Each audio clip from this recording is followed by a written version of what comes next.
Welcome, everyone in the United States, Canada, and around the world to another episode of It's a Wrap with Rap, where powerful stories meet real life resilience. I am your host, Ron Rappaport. Today's guest is author Jay Setchell, a living testament to perseverance and inner strength. Jay is the author of the inspiring book, The Strength Within You, It's Always Too Early to Quit. Jay's journey is not just motivational, it's hard earned. After surviving multiple serious accidents and enduring numerous surgeries, he was faced with challenges that would have caused many to give up. Instead, Jay, who has never known the word quit, chose to rise. Through pain, recovery, and relentless determination, he rediscovered a powerful truth. Quitting is never the answer, especially when your purpose is unfolding.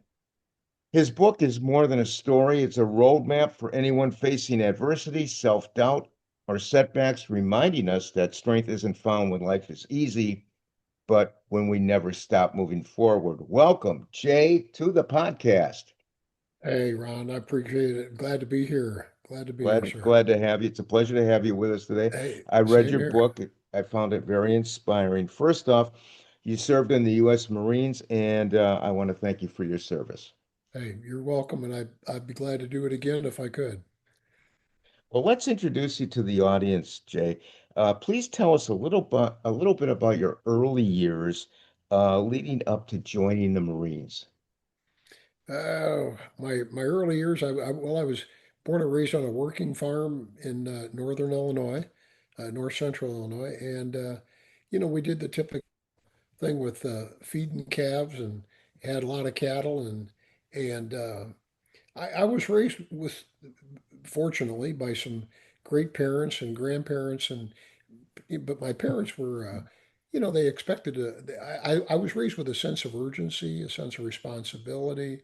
um, it's kind of like and I say it in my book, if it is to be, it is up to me, because it really is. There's so much of that out there. It's to learn to move ahead in life, but that's kind of what it was they wanted to see me mature as a young person. So when I got out of high school, if I wanted to move on in life, I'm ready to do it. And of course, those years were different. I was born in '49, and so the '50s and the real early '60s were a different time. We didn't have all the electronics and so on. So everything was by hand. Everything you did was a little more difficult. You didn't have air conditioning. The heat wasn't that great when it's 30 below zero in the winter, but I had good formative years. I had very responsible parents, and I learned a lot. Excellent, That's excellent. Now, I would like you to share the stories of your mishaps and accidents that occurred and led you where you are today. So let me preface it a little so the audience can get a sense of the situations you went through, and I'm gonna rattle them off. Three brushes with death, 15 back surgeries, and I may be wrong with these numbers, so correct me if I'm wrong. Two brain operations, a staph infection that's antibiotic resistant with a 75% mortality rate, COVID, Brown-Séquard syndrome, an ACL replacement, softening and thinning of the spinal cord, carbon monoxide poisoning, a drunk driver accident, another car accident besides that, pain, swimming pool dive, so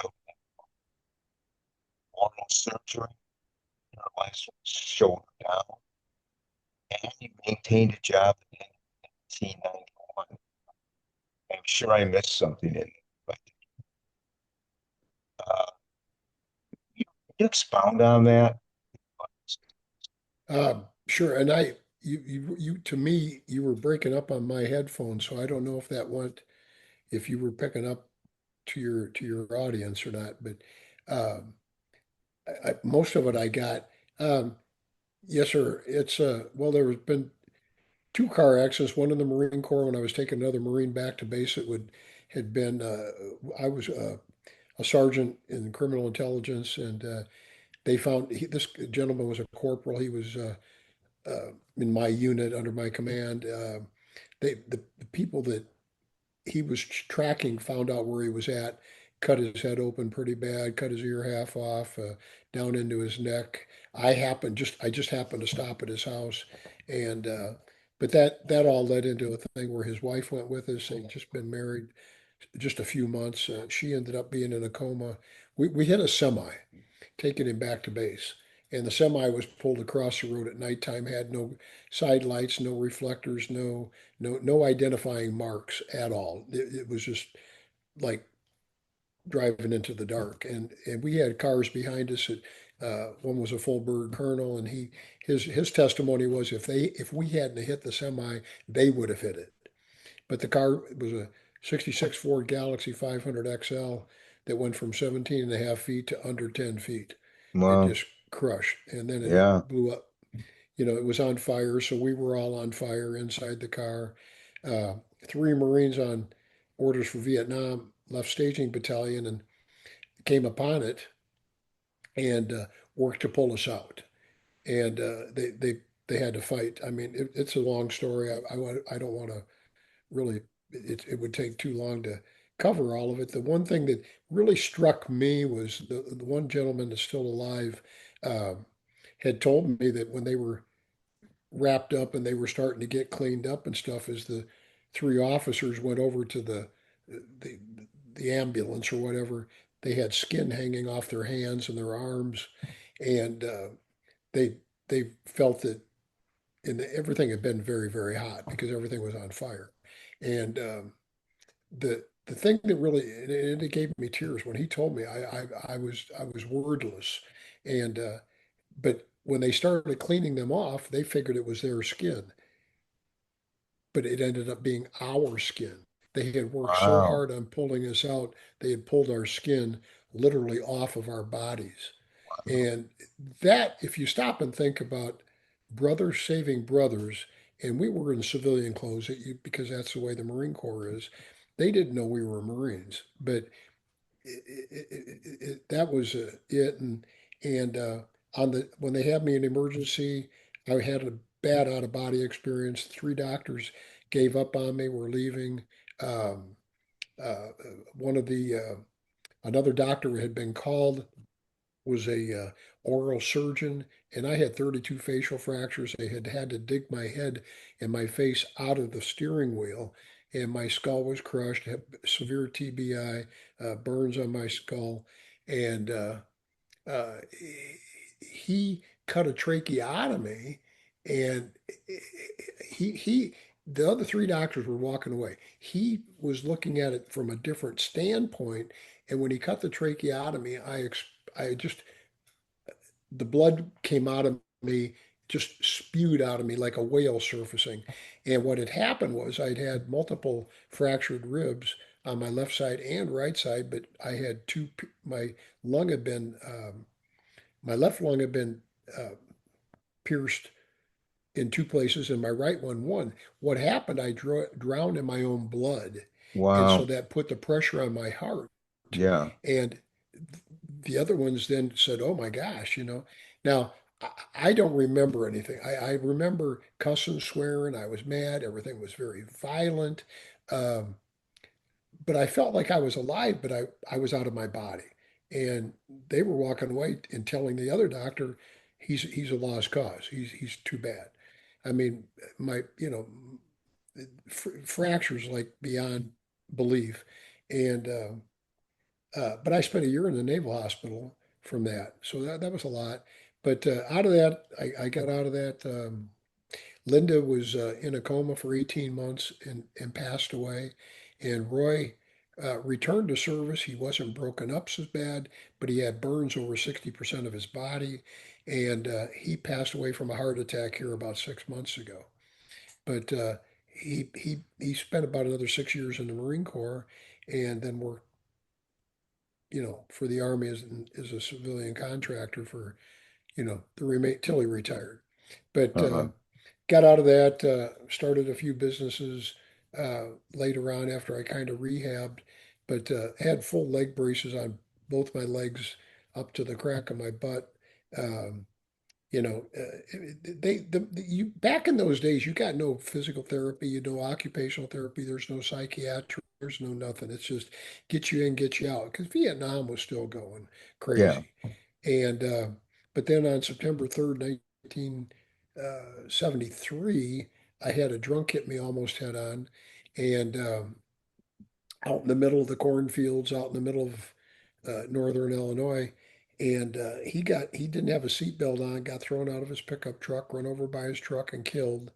I had my seatbelt on, almost a brand new Monte Carlo. I had 300 miles on it, rolled several times. I remember the noise. I mean, it took the hood off, it took the engine out of it, it took the left side of the car mostly off. Uh, and as I was rolling, the windshield pillar took my left shoulder apart, severed the deltoid muscle, put the bone out the back of my arm, broke my ribs again. Uh, it, cuts, and I remember coming to a stop, and I remember glass in my mouth. And other than that, I passed out. But well, I presume I passed out, but I remember floating up into the sky. I was ascending into. I will say that I heard voices. Yeah. Um, I don't know if they were angels. I don't know, but I felt in neither of those did I feel any pain. I had no pain. I had nothing. And I just figured I was going on up. And later, it took about 20, 25 minutes for somebody to show up to start working on getting me cut out of the car. But at the same time, I'd bled out. So they had a couple of guys that they did I can't think what it's called, but they stuck a needle in me, Transfusion. transfused blood directly body to body. And I, they were working and working and working and working to get me out. And I kept getting higher and higher up into the clouds or pure sky or whatever it was. And next thing I knew, it was like 4 or 5 days later, and I was in the hospital. So at some point, they got me back. And so if you want to call that near death or you want to call it dying, I was dead. I was gone. I mean, if nobody was there, they'd been having my funeral, just like Yeah. in the Marine Corps. It's interesting because we did a previous podcast with a man, Robert Kops, in Amsterdam. He wrote a book on near-death experiences, and you can look up the podcast. It's on the list, and he describes what you're describing. It's got 100 or more witnesses that say the exact same thing. Hmm. It doesn't change. The story's the same. They ascended up. They could look down. They could see the doctors, but they didn't feel any pain. I mean, yeah, it's amazing. Well, Everybody's got the same story. I So, guess that proves that neither of us are lying. you know, no, no, but it does. And I was going to say, uh, this, you also had a situation with carbon monoxide poisoning. well, yeah, I forgot about that. That was after I got out of the hospital from the Marine Corps. I was staying in the basement at my parents' house, and it was all finished off. It was, paneled, and my mother had had piano lessons down there and stuff. But on the back side of there was an old army cot, and I liked it because it was a common cool temperature. It was quiet. It was very dark, and I had my Blake braces on and all that. But I woke up and I had a splitting headache. I mean, I don't know how I even woke up, but I couldn't even walk with my leg braces. I couldn't do anything, and I crawled like the low crawl in the Marine Corps. And I got to the stairs, and there was no way I could do anything. The pain was unbelievable, and I screamed and yelled, and finally my dad came to the door, and between my mom, my dad, and my brother, little brother, well, he was not little, but he was 14, 15. But they got me to the hospital, and what had happened, a bird or birds had built, um, they blocked the chimney enough that A the nest? carbon monoxide is heavier than air, and I was in an army cot in the basement. So we could have gone all winter and the carbon monoxide may never have bothered the second story or the main floor. Right. Right. Um, but I was low, and they started pumping oxygen into me, and then later discovered that that's. I guess they took blood tests. I don't recall, but I was, yeah, another. Have you ever stopped to think about what freedom really means and what it costs? Today, we're spotlighting a powerful, unforgettable story, 12 Bells to Freedom, by our podcast guest and author, Laszlo Shahida. This is not fiction, this is not imagination. This is a memoir based true story of one family's fight for survival during one of the most oppressive periods in modern history. Set in post World War II Hungary from 1945 to 1956, the year of the Hungarian Revolution, this book takes you deep into life under Soviet occupation, a time marked by fear, blacklists, constant surveillance, and the ever present danger of losing everything. Through the eyes of a family determined to survive, 12 Bells to Freedom reveals what it truly means to live under tyranny. It's a story of courage in the face of uncertainty, resilience in the face of injustice, and hope when everything around you says to give up. One of the most gripping moments in the book is their journey through the Sopron forest in Hungary, a desperate and dangerous path toward freedom. You'll feel the tension, the risk, and the unwavering determination that define their escape. This is more than a memoir, it's a living history lesson. In a world where freedom can sometimes be taken for granted, this book is a must read, especially for younger generations. It offers children and young adults a powerful perspective on history, helping them understand the value of liberty, the cost of oppression, and the importance of never taking freedom for granted. It's educational, it's inspiring, and it's deeply human. Whether you're a history enthusiast, a parent looking to teach your children about resilience, or someone searching for a story that will stay with you long after the final page, this book delivers. And the best part, 12 Bells to Freedom is available now on Amazon in hardcover, paperback, Kindle, and audiobook formats. So you can experience this incredible journey in the way that fits your life. Don't just read about freedom, understand it. Get your copy of 12 Bells to Freedom today because stories like these don't just inform us, they remind us what truly matters. Well, I remember them saying it wouldn't have been much longer. I would have been dead. Yeah, they probably did your pulse oximeter and saw your oxygen level was drastically low. Was So terrible. so they And knew you that know, you needed and oxygen. yes, sir. And mentioning that, I mean, I was lucky when I was the first week I turned 17 years old. Uh, in the first week of January 1907, I came down the silo and was walking on a feeding auger, and I had to go about 8 or 9 feet on the feeding auger approximately, and then jump off into the snow because I'd been up there chipping frozen silage off the side of the silo, and my grandfather hit the auger on and then off, and I don't know if he didn't realize. I don't know what happened, but I screamed and I was in the middle of jumping off, but the auger turned enough that it broke my right ankle, cut my boot, sliced my boot open. The blood was not bad, but enough. But I was able to jump into the swimming pool. Geez, I was able to jump into the snow, Yeah. and he came out and went and got my dad. They took me to the hospital and broken right ankle and such. But had it gone another even 2 seconds, I'd have been ground up just like hamburger. Wow. That was the first week I was 17 years old. So this just keeps going on. But uh, the after the car accident, um, I did.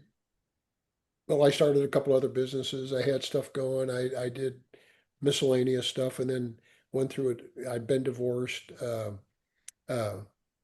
and then I got remarried a few years later.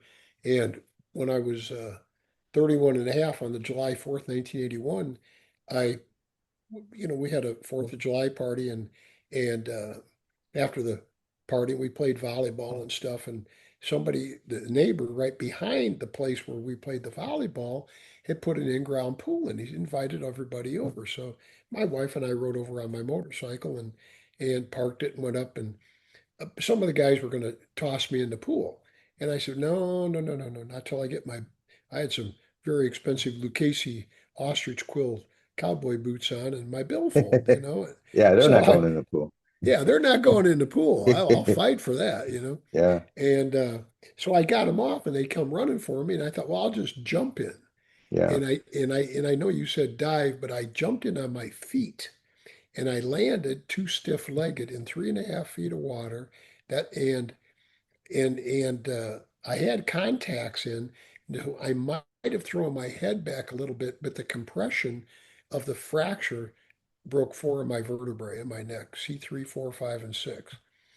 And and looking back while I'm talking about that, the doctors have throughout my life and all the surgeries I've had to have, and neck surgeries and fusions in my neck, um, they believe that in the car accident in the Marine Corps, yeah, it was so severe that I very well may have had a hairline fracture or something in my cervical area in my neck, yeah. as well as my back, obviously, because if you get in the car, the accident was so severe, it probably did affect my back. And then I laid in traction for 8.5 months in the hospital. Well, that, oh my God, the back pain the whole time was terrible.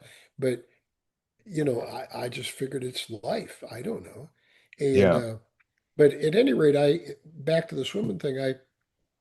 I I just remember floating in the water and turning in the water, and I got to the point where I knew I had to breathe. And it's everybody that's listening, everybody that's, not everybody maybe, but most people listening and yourself as well, probably at some point in your life in a swimming pool, when somebody comes up to you and goes, they talk to you in your ear under the water, like to say, hey, Ron, blah, blah, blah. And all it sounds like is bubbles, it's like, it's all blah, blah, blah, blah, blah, blah. Yeah. And when I I realized I now I've got to breathe. I don't, water or not, God makes you can't hold your breath to pass out. It's, it's in you that you're going to have to do it. Yeah. Now, whether I breathed in through my nose and my mouth, both, I don't know. But when I drowned, it sounded just like somebody was talking to me in my ear, Bubbles. Yeah. the bubbles. And within a millisecond, everything was calm, everything was quiet, everything was dark, and I was gone. I was gone. I do not recall any kind of a tube or a pipe or a light, but I did feel like I was inside inside of a tornado, like a vortex. I felt like it was spinning and taking me down faster and faster to a point that it was going to stop at some point, but I never saw the end. And I found out later that a couple of the people said, "Hey, there's something wrong with Setchell because he's not coming up. He's been down there for a long time, and he's not moving." And they said, "Oh, don't worry, he's an old Marine. He's going to grab a hold of you if you go down. He's going to hold on to you." So that's kind of why they didn't come in and get me, say at 4 minutes or 5 minutes maybe. Well, Wow. then I It's a started, long time. yeah, it was, well, it ended up at about almost, well, between 7 and 8 minutes when they started to work me out. But a young lady, well, they noticed I was changing colors. I was becoming darker color. Yeah. The oxygen was gone. I Sure. drowned. And she went ahead, jumped in. Um, and I look at it that God uh, did me a favor and gave her the word, jump in and try. And then another gentleman, same thing, but he realized she was having problems and there was something wrong. So he helped her and they got me up to the pool edge and they threw me out. They threw me out so hard, the doctor said it's a wonder it didn't sever my spinal cord completely. It broke my left eye socket. My head hit the pavement so hard. And we had a gentleman, a division, our division secretary for the company I was with, was at the party, and her husband was there, and his name was Fred. And Fred had not been out of the army very long, maybe 3 months, 3 months, but he'd been an MP, so he was versed in CPR. So Yeah. whether it was Fred that got me back or the EMS that got me back, he was working on me, I was told, and the EMS was only like 3 minutes away by just by chance, good Lord. And I don't remember anything. I mean, after I breathed the air, I drowned. Uh, it was a few days later I woke up. Um, I don't know if I woke up or was just cognizant of life, but there was a doctor sitting there, and the doctor, I had uh, what they call Gardner Wells tongs bolted in my skull. It goes over your head like a horseshoe, and Yeah, then it I takes you remember in, that picture in the book. Yeah. yeah, in traction, and that's in a Yeah. circle bed. And then in the book, if you saw it, it also then later on they put me in the halo cast. Yeah. Like I've got these scars Yeah. here and then the back of my head. That was later. But the doctor told me, he told me I jumped in a pool. I broke my neck in multiple places. I was paralyzed from the shoulders down. And he told me what I was in. And later they were going to put me in a halo cast, which I didn't have a clue what that was at the time. And I would, in about a month approximately, or 5 weeks, they would send me to a rehabilitation center and let them work on me and see if anything, any movement would come back. But it was their opinion that I would probably never move anything from my shoulders down again. And about 5 or 10 minutes after that, I mean, that terrified me. It just, I mean, I, the pain I was going through at the time too, because now I was I was cognizant of the cervical pain, the spinal cord pain, and it felt like my body was on fire, and it felt like a Parents, caregivers, and anyone raising kids in a digital world, this message is for you. Before the smartphone, before the apps, before the endless scrolling, there's a conversation that must happen. And that conversation is at the heart of Adam Ferguson's powerful and practical book, The Things You Have to Do Before I Buy You a Phone. In today's world, giving a child a phone isn't just about convenience, it's about responsibility, maturity, and preparation. Adam speaks directly to parents who want to raise confident, grounded kids without fear, guilt, or confusion. This book is not anti technology, it's pro intentional parenting.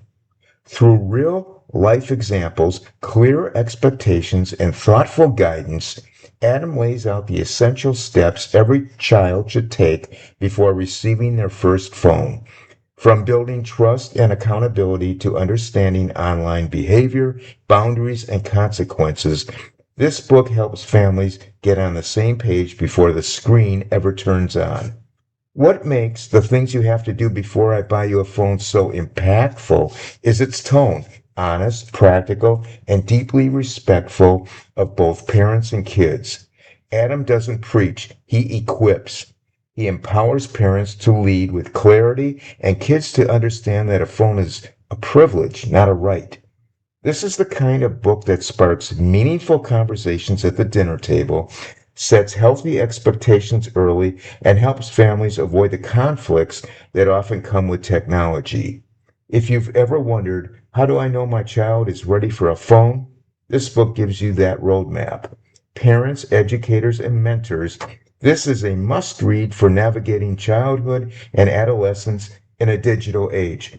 Pick up your copy of The Things You Have to Do Before I Buy You a Phone by Adam Ferguson and start building responsibility before the device ever enters your child's hands. The book is available from Amazon and wherever books are sold in hardcover and Kindle formats. probably 100 people were standing around me with ice picks stabbing every pore that I had. It was, Wow. oh my God, the pain was terrible. And but a little bit later, 10, 15, 20 minutes, I don't recall, half hour, um, I was face down in the bed. And I want to say this is a very important part in my opinion is they rotated the bed so I was face down. The reason they put you in a circle bed is they can rotate you onto your back and onto your stomach, and it when you drown, the chances of you having pneumonia is really bad, Oh yeah. really. All that And water. so, Yeah. yes, sir. And so what this does, it allows you to be face down for a while and on your back for a while. Yeah. But my wife, I was married 3 weeks the day that it happened. Wow.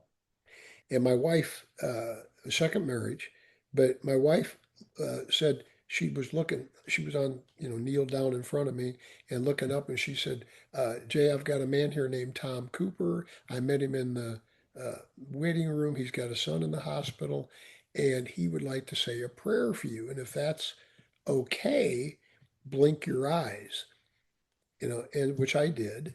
And because I'm going to take a prayer. I Yeah. don't care. Yeah. You're going to take a prayer from anyone Yes, at that sir. stage. And and I don't know what he prayed except that, that to be with my wife, to be with me, to help me through my journey, to do the best I could and whatever I Yeah. had the faith that I could accomplish, that God would be with me.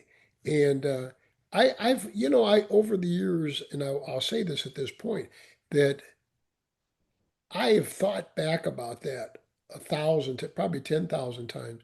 And I've always wondered if I had denied that prayer or not accepted that prayer, would that have been like denying God? And would I have ever moved again? It's a legit question. It's a Yeah. legit question. It's Yeah. like, but make a long story short, they eventually, about a month later, my left arm had started to move a little bit up at, like down in the bicep area, but my arm was moving. The whole arm, my hand wasn't working on my left side. And they eventually put the halo cast on me and transferred me to a place called Sister Kinney Institute and in Minneapolis. And that's where I spent the next many months going through, physical therapy and occupational therapy and all the other stuff. And that's, that's kind of up to that at that point. But it was kind of a thing that at one point my mother came and visited. My mom and dad That came and was my visited next question. What did Mama Setchell say about all this? about She what. about all this happening to you? Well, when the car accident, the second car accident happened, my mom, uh, about a week and a half later, she was standing on the right side of me, hitting me with a rolled up newspaper, and she was saying, she was saying, you know, you've got to quit doing this to us. You've got to quit doing this. Yeah. Stay Well, out of trouble. yeah, I said, Ma, I didn't do it on purpose. I mean, Yeah. the guy, Yeah. but when she came there, they like, this was maybe 3 months into rehab. I don't recall, and I kind of told her. I said, "Why me?" I wonder. It's like, it's not that I'm a bad person. I'm not a murderer. I'm not, you know, I'm not doing bad things. Was I mischievous? Did I ever throw an outhouse in the lake? Yes, I did. Did I drag race? Did I drink before I was, you know, Hey, did I? nobody's perfect, Jay. Hey, I may be close, but no, no, yeah. And I didn't mean why me like I was bad mood about it, but it's what I was looking at was everything from the feeding auger accident to the the dying in the Marine Corps to the oxygen issue to the other car accident. It just didn't stop. Where most people have one bad thing happen in their life, it Right. doesn't happen to go on year after year, decade after decade. So, Right. but she said to me, she said, Jay, the one thing you got to remember is you made the choice to jump in the pool. Fortunately, God helped a couple of people decide to jump in to help save you. And I've always thought about that. I've thought about that. And she got me a book, Why Bad Things Happen to Good People. And in that book, there's a very short little story, and it's about a little child that's maybe 7, 8 months old, little crawling around on a tabletop next to a window. And they're in an apartment building. They're 5, 6, 7 stories up. The mother's cooking supper, well, or cooking a meal. And the child gets too close to the window's open, the child goes out the window and hits the pavement and dies. And the question is that why didn't God stick his hand out and stop that child, save that child? Because the child hadn't been a bad person, it Right. was just a Right. little baby. But the fact is, in the article, it goes on to say, way before the child was born, and way before humanity was here, God created gravity, and gravity takes somebody down. So if it's anybody's fault, it was the mother's fault for not having watched out for who she was responsible for. So that kind of gave me a little sense of I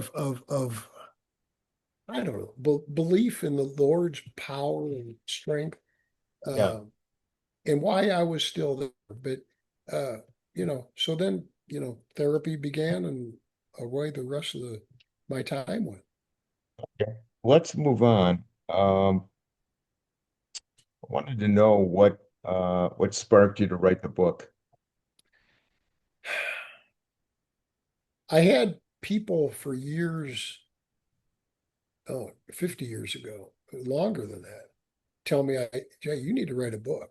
You need to write what's going on, because a lot of people were inspired or motivated that I just didn't quit. I kept pushing forward. I kept working on it. And 2 years ago,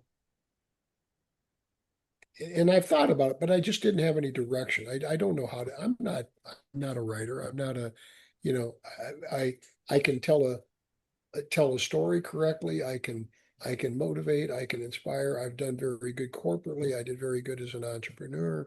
I can put a lot together. But uh, 2 years ago, I had a gentleman come in from the Pacific Institute, um, uh, and I had been about 7 or 8 years, no, about 6 years ago, 7 years ago. I went to Tampa, and I spoke for three different um, seminars that he had over 3 days. And we just talked a little bit about never giving up, and it's always too soon to quit trying and all that kind of stuff. And it's attitude and mindset.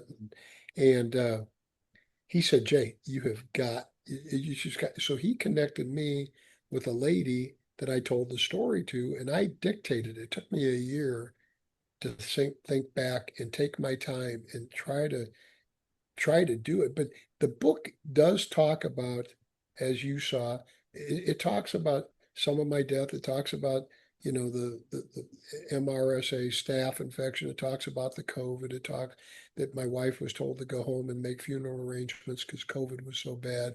So I spent 5 months in the hospital, in 4 different hospitals through that.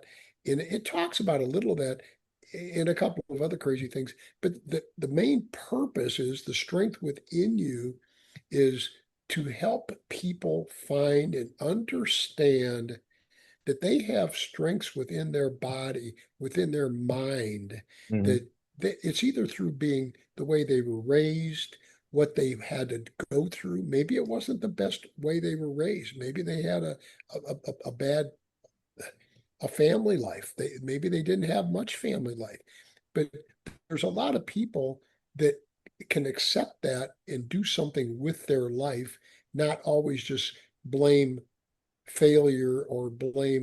The It's a Wrap with Rap podcast, the podcast of hope, resilience, purpose, and the pursuit of wellness, has the privilege to educate our audience about TelewellnessMD, a physician-led telehealth platform connecting eligible patients with licensed providers for prescription-based wellness therapies that practices education first and oversight always. TelewellnessMD is not a supplement company, not a replacement for primary care, and does not ship without provider approval. All treatments require medical review. TelewellnessMD works as follows. An account is created for you, a consult with a physician occurs, an order for therapy ensues when prescribed, and you now start your wellness journey. Ongoing support is included. There are no additional fees required. TelewellnessMD focuses on metabolic health, recovery, energy, hormonal balance, sexual wellness, healthy aging, cognitive clarity, and immune support, all under licensed medical supervision. What is included with TelewellnessMD is one price and complete care. Included are a provider review and prescription by a licensed medical provider, prescriptions prepared by state-regulated U.S.-based compounding pharmacies, all the required supplies when applicable, the listed vial size and concentration, fast, discreet shipping directly to your door, and ongoing support, which includes access to the TelewellnessMD live U.S.-based support team. No memberships, no add-on fees, and no surprises.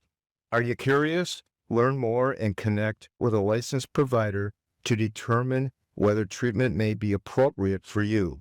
Please use the link provided to access the website and receive a 25% podcast discount on your first order. Their lack of going ahead on those issues. So, but it's the strength within you. Whether does that strength come from your family life, your DNA? Does it come from your attitude? Does it come from anger, frustration? Does it come from being mad as hell about something?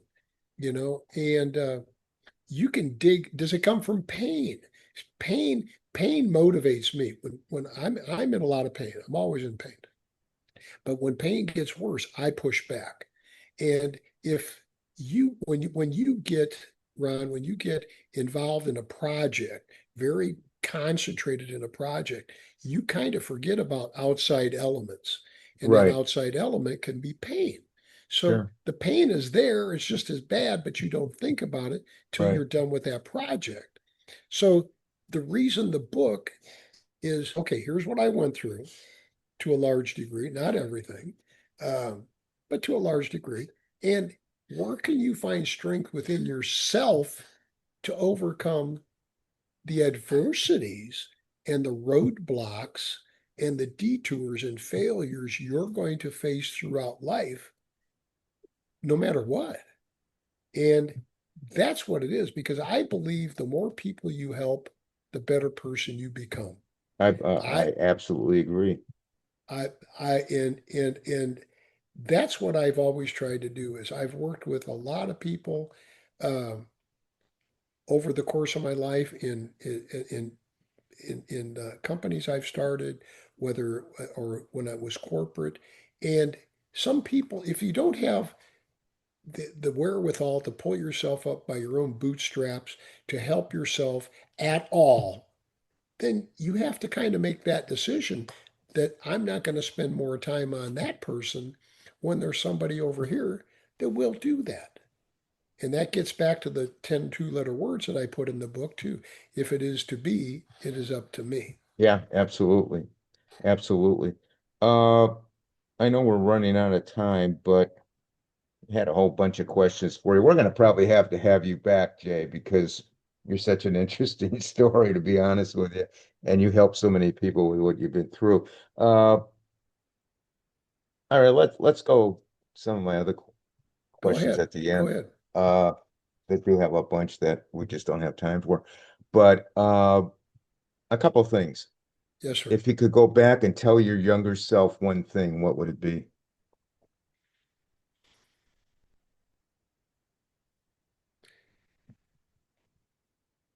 You're going to go through a lot of difficult things in your life. Never give up. Never give up. Never It's quit. always too soon to quit. It's always too soon to quit. Always keep trying. Okay, what advice would you give to someone feeling stuck or uncertain about their next step?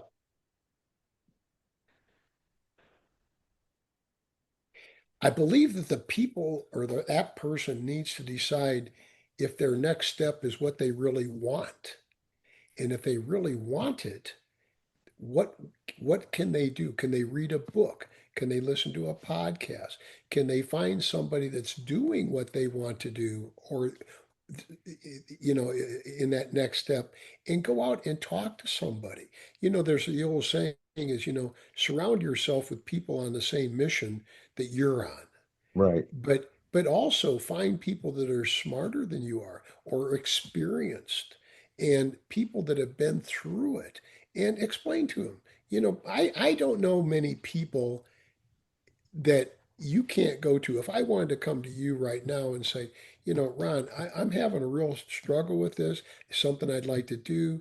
I don't know really what to do for the next step. Is there anything you could help me with, or direction? Because I've seen that you've done that. You know, I don't think many people, including yourself, would sit there and deny that person a little counsel. Absolutely. So that's what I look out, research, Right. look what it is. What am I going to have to overcome Right. in this direction that I would like to go? Great advice. Uh, what's next for Jay Setchell? What new goals do you have going forward? And uh, briefly tell us, how are you doing today? Start say the whole question again. I said, well, let's start with what's next for Jay Setchell? What's your next goal? Well,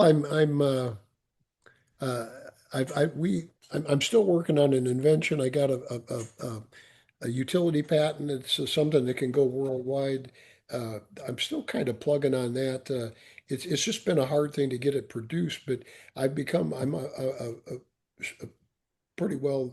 I'm a big partner in another company that we just picked up 48 other countries outside the U.S.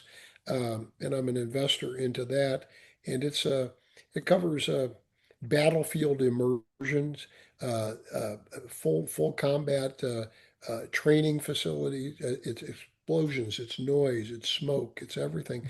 But we also have taken that and moved it into the fire department range and the law enforcement range. So we just went to some things here recently, and they're just blown away. We have a product, we have products that nobody else has in the world. Nobody's got them.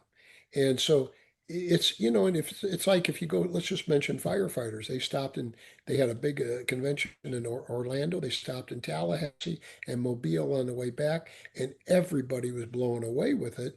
And, if you think about it, training is so important, because if you can save one firefighter's life, that's going to do it for the next 20 or 25 years through training, how many lives will he save? Absolutely. And so you have to look at the long term on it. But I just want to help. I mean, if I had the opportunity to speak to somebody, to talk to a group, I had a colonel here with an ROTC unit. She called and or emailed me and asked me if I'd speak to 6 classes, about perseverance, about never quitting, about what it's going to take to get through life, Yeah, because she read my book, and she got it from another lady that got my book, and I my problem is with my paralysis and my big power wheelchair. Uh, I I don't.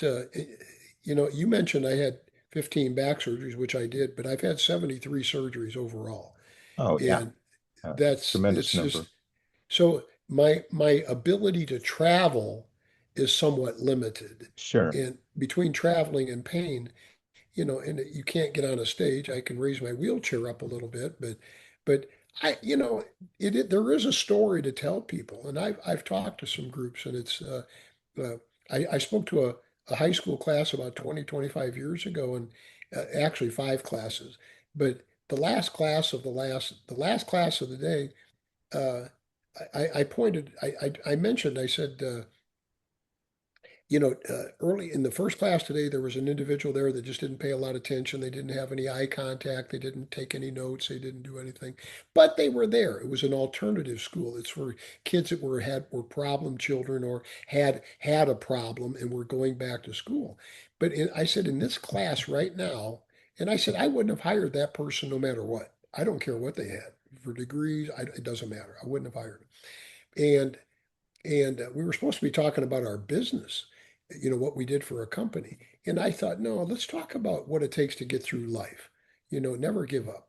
And that made a more of an impression. But I said, there's a person in this room that's given good eye contact. They've been uh, observant. They've nodded their head. They've taken notes and so on. And they're dressed well. I would hire that person today because of their intent and their desire, apparent desire, visual desire to move ahead and better themselves. And it ended up being a young black girl. And you can see me on the video here, I was a 52 or 53-year-old white man, then gray hair, and I was on a walker. And when the class ended and everybody left, she came towards me with tears pouring down her cheeks. And she reached her hand out to my only hand and arm that work at all and shook my hand. And she told me, she said, "Sir, you have changed my life." And it Wow. made me cry. The Sure. tears ran down my cheek. I couldn't talk. It choked me up. I was like, what do you say? And here let's just say I'm 50 and she's One of the 18. best compliments you can get, Jay. Yes, sir. I couldn't, that changed my life and gave me the belief that what everybody had been telling me for years, that you motivate me, you inspire me. It's like, how do Yeah. you do it? I've got to tell me your secret. I don't know what my secret is. I don't know. I just do it. Well, But for yeah. I that mean, young, just listening to you, it's so empowering. I mean, I know everybody out there listening or viewing this is probably just in awe of you. You know, well, it's just the way you come across. You have something that a lot of people don't have. it's a commitment. It's a commitment to life. It's Yeah. it's a Yeah. commitment that I know that someday my life is going to end, and what can I do But you're a before caring I person. die? You're a caring person. I really want to help people. I Yeah. do care. It's pretty obvious. It's obvious just Well, hearing you.